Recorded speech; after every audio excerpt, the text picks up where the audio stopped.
Hello and welcome to Edition. You're with me, Addy Adewusi. I'm a product manager, mathematician, futurist, artist, creator, tech optimist, and I am talking to you from beautiful, sunny, diverse, up-and-coming Atlanta, Georgia. So this is the first episode of the podcast. I'm so excited. I love podcasts. I'm an avid listener of tech podcasts, probably watch way too many. But the common thread in all of the podcasts is that the people look the same. We all know this. So it is my duty to add a new, fresh perspective and take on what is going on in tech. So the type of things that we're going to talk about in this podcast, I'm going to talk markets, what's going on in the S&P, what's going on in the Nasdaq, what's going on in crypto. Yes, as a tech optimist, I'm not pro or anti-crypto. I am fascinated by crypto. It has captured my interest. I know it's controversial, but I'm all about authenticity here. So yes, we're going to talk crypto. Also, there's always a hot topic in tech every week, like clockwork. So this week, we're going to talk about return to office. In the future, we'll talk about other hot topics. So I will share my opinions, share what companies are doing, and what that means for you. So who is this podcast for? This podcast is for pre-executive tech employees. So if you're shooting for the C-suite, this is a podcast for you because I'm going to talk about all the things that I'm doing to prepare myself for the executive level, like what books I'm reading, what conferences I'm going to, what are my networking strategies. All of those things I will be sharing on this podcast. This is also a podcast for tech outsiders. So let's say you don't work in tech, but you are invested in tech, you want to break into tech, and you want to get an idea of what tech people are talking and thinking about. This is a podcast for you. Disclaimer, I do not represent all tech employees, but this will give you an insight into what I'm thinking about as a tech worker today. Also, obviously, I'm a woman, I'm Black. If you are an outsider, if you work in tech and you feel like an outsider because you're part of a minority community, this is also a podcast for you. So hopefully you don't feel alone. I'm walking this journey with you. It's not easy, but I personally love a challenge. So a little bit about me. So I graduated Dartmouth with a bachelor's in mathematics modified with studio art. I know that is a crazy major, but I was committed to majoring in the things that I was truly interested in. And when it came to start my career, I honestly did not think that I was going to go down the corporate path. The art world had completely taken me. I was working as an artist intern and also working for a sculptor who was a professor at Dartmouth. She has amazing installations. So in my head, I was living the dream. That being said, 5 months after, I got an opportunity to work in marketing for a tech startup that happened to be in Hanover, New Hampshire. It seemed like an opportunity that I couldn't pass up, even though I had not done any studies on marketing. I hadn't taken one marketing class, but they needed someone with an analytics mindset to assess their marketing spend. So I worked at that startup for a little over a year. I then moved on to working in e-commerce for a luxury retailer based out of Vermont. And that gave me the perspective of a manufacturing and retail company but doing a tech role. During that time, I had realized how much student loans I had. I was very aggressively paying off my debt, and part of that for me was starting a consulting firm. I was using the skills that I was learning at work and helping other businesses grow their business through marketing, digital marketing, websites, e-commerce, etc. So I was actually doing so well that I was able to leave my e-commerce manager role at the retail company to work for myself for a year. I also took that as an opportunity to move to Florida because New Hampshire and Vermont are very cold places. So I was working for myself for a year as a consultant. It was going great, but I personally was getting burnt out. So I figured it was a great time to go back to the workplace and see what new skills I could learn. So I joined a Florida company focused on ed tech and worked in marketing automation. That was my first experience in a true marketing automation platform like Marketo, and I got really into it. And a little over a year later, I was able to get a marketing automation manager position at another startup, ShipBob. So they're a unicorn now, which is pretty cool. So I essentially architected ShipBob's marketing automation stack from ground up by myself. And I felt really accomplished, but at the same time, it wasn't exactly where I wanted to be. So through Clubhouse, I had been hosting a women in tech networking room, and I met a wonderful woman named Stephanie. We hit it off and became friends, and she works at Microsoft. And she found a position for me to apply for at Microsoft, and now I've been at Microsoft for almost a year. I got promoted this month, which is amazing. Very rare to be promoted within your first year, but I love what I do. I love product management. I love working for an iconic tech company. So that's a little bit about me. Okay, so moving on to the hot topic of return to work. So we all have feelings about this. Some of you are super excited about returning to the office. And let me specify returning to office because we have been working this whole time. If some of us more than we've ever worked in our life. So I have a problem with the phrase return to work, but it's used so frequently that it's in my vocabulary. So I'm going to get it out. So return to the office. So pros to return to the office is networking. So in some ways, it's really easy to network virtually. I frequently reach out for one-on-ones with people at the company that I probably may not have met if I was in the office in person. As I mentioned before, I'm in Atlanta, Georgia. Microsoft is headquartered in the Seattle area. So there are a lot of people that I wouldn't bump into at the office. That being said, there's no comparison to a casual, you're both making coffee at the same time, and you make a new friend, and that friend turns out to be someone with a hiring capacity in a leadership role. That's not going to happen on Teams. It's going to be very intentional networking virtually, whereas it's more passive networking remotely or back in the office. 2, also, if you want to progress in your career because of the natural networking, it just may be more likely to happen in the office. So this assumes that you're in a hybrid workplace, which most tech companies are adopting this hybrid model.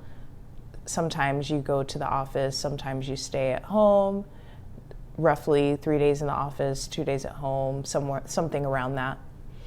if there are people in the office seeing each other every day and you're 1,000 miles away from the headquarters working from your home office, yes, of course you could be promoted, but to get to the executive level, a lot of people need to believe in you. So I do find working from home isolating in terms of I interact with my team and my team only, and I have to go out of my way to connect with people at other teams.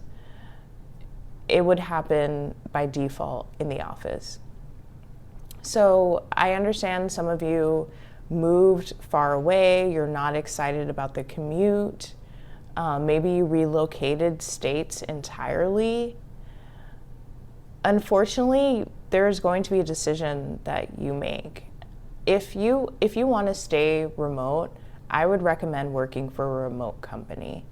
I don't recommend anyone work remotely for a hybrid workplace.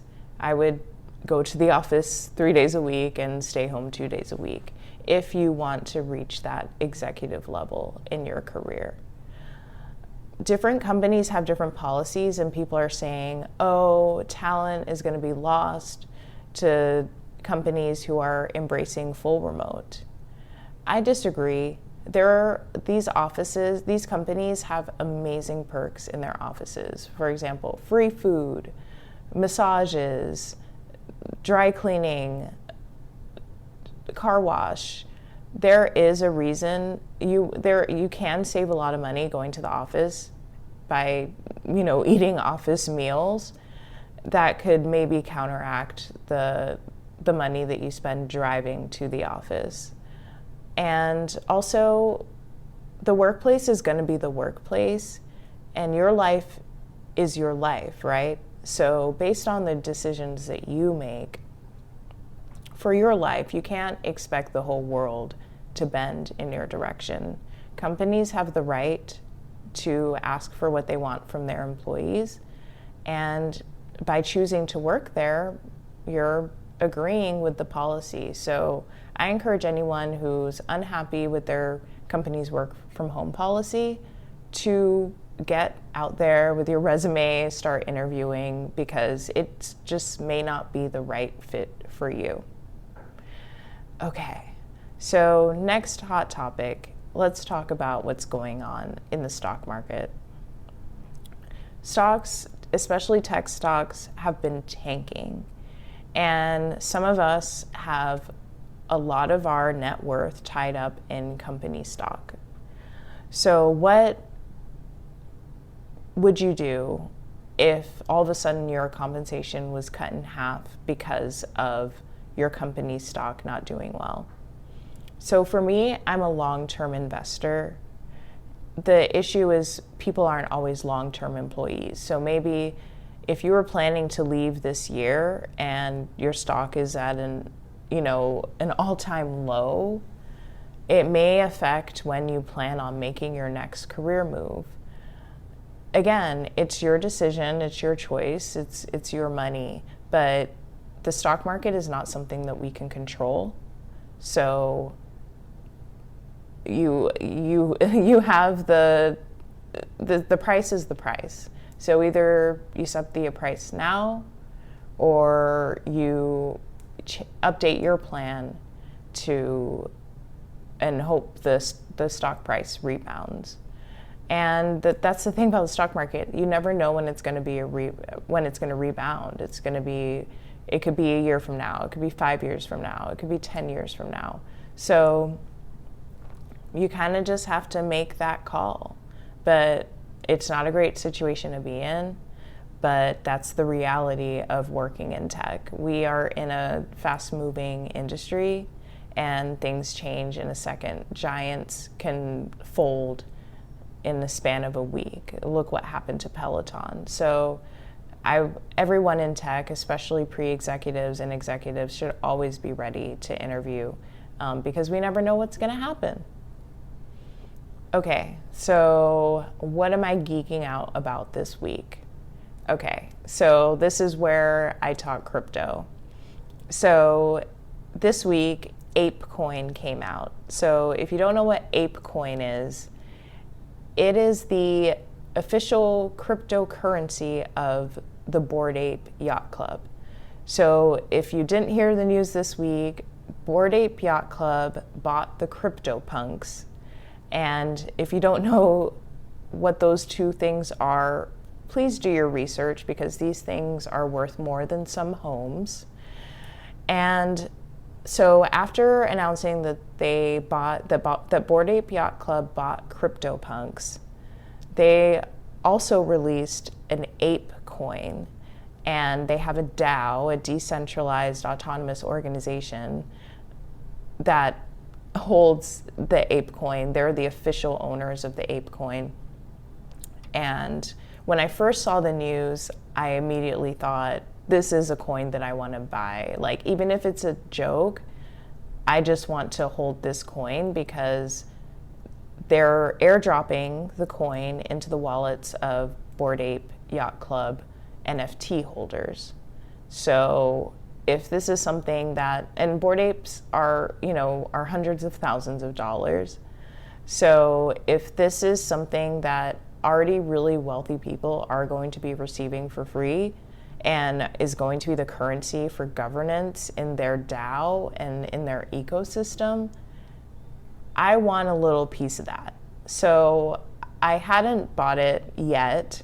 And then I read this great newsletter. It's called Milk Road. It's written by Sean Pori, who's one of the hosts of the My First Million podcast. I'm a huge fan of that podcast. And he explained, why he's not buying it, how airdrops always go down in price, and, it's just a meme coin, it's going to crash, blah, blah, blah, blah. That gave me more incentive to buy it anyway. And yes, in the span, I think I bought it 2 days ago, it's doubled since. So this is not investment advice at all. I'm absolutely not telling you to buy ApeCoin. I don't see it. I have no idea what the future holds for ApeCoin, but I tell this story because, one, people don't understand that crypto is a tribal thing. No one really cares about the use case, about the technology. Yes, some people do, but what makes crypto something that people talk about nonstop on Twitter, in the news, is the tribalism that it brings out. So if you don't own crypto, that's part of your identity. You're against crypto, you think it's dumb, like that's you. And then there are people who hold Bitcoin. That is their identity. They believe in all of the principles that Bitcoin believes in. And so with ApeCoin, I was essentially choosing my tribe. Even though I don't have a Bored Ape yet, I absolutely want a Bored Ape. Would I buy a Bored Ape over a home? Maybe, honestly, because, I have flexibility.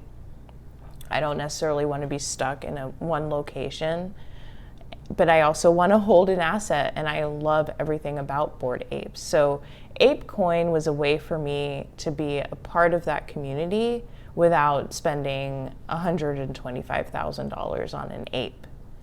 So that's what I'm geeked out about right now in crypto. I have a feeling that most of the things that I'll be geeked out on in these segments are crypto related, full disclosure. So now, as we wind down, let's talk about what I'm reading. So this year I started a book club. So far I'm the only one attending, which is fine. And each month there's a book. So the first month, which was January, we meaning me, read Unapologetically Ambitious by Shellye Archambeau. So Shellye Archambeau is one of the first female tech CEOs, first Black female tech CEOs. And what I loved about her book was that she didn't pretend that things just fell into place or things just happened. She was very clear that she had a rigid plan for how she was going to get to CEO as soon as she graduated from college. And I love the transparency. I'm so tired of successful people giving platitudes as how they became successful instead of telling the truth. The truth is they wanted to be a billionaire. They wanted to be a CEO, and they wanted it so bad that they made a plan and took action steps towards their plan and told everyone about their plan and made it happen. Like, that's the only way that I see to be successful in this world. You have to know what you want to do, make a plan to get there, and find people who can help you get there. And that essentially was the core message of that book. So February, the book was Executive Presence by Sylvia. And it was a very interesting book. She's essentially she came from a poor community in the UK, and she eventually went to Cambridge. And she realized in that moment during her interviews that there was something called executive presence that she did not have. And executive presence to her means essentially, I see executive presence as the phrase, dress for the job you want and not the job you have. And I would expand that to say act like the role you want, not the role you have. So people are so smart and so qualified, and they wonder why they don't get promoted or they don't get that role at their target company. But they're just showing up looking scruffy and, look like they live in their mom's basement. So a lot of people can get away with this, and specifically men. But as a woman, I need to convince someone to trust me, especially as a Black woman. So I'm not going to make it any harder by not looking the part. So she goes in, there's so many more elements of executive presence outside of how you dress, how you speak, your emotions, how you carry yourself. There's so much to get into, and I'll be honest, I didn't finish the book, but I used Blinkist to listen to all the chapter summaries. Excellent book that I haven't finished, I admit. So my last book, I actually got the physical copy. So the book for March is Cracking the PM Interview. It may be reversed on your end, but so this is an iconic book for product managers or people interviewing for product manager roles. So I fell into product management. I did not know that I was applying for a product manager position because the title was marketing technologist. But lo and behold, I am a product manager, and I want to know what it says in this book for how to interview for product management roles, because it will give me so much insight as to what people expect of product managers. I can make my own assumptions, and of course I read up on what product management is, Twitter, YouTube, etc. But this is what hiring managers at large technology companies are looking for. So that is the book I'm reading. Now I will let you know how it goes. All right, well, so thank you so much for watching, listening, reading the transcript of Edition. I have so much more to discuss. I'm keeping the podcast short. No one needs another hour-and-a-half long podcast in their docket. So I'm keeping it short, around 30 minutes or less, and I will look forward to the next episode. Definitely follow me, Addy Adewusi, on Twitter, linkedin.com/in/Addy Adewusi. If you don't know how to spell it, figure it out. Actually, I'm just going to put it on the show notes and likely on the YouTube.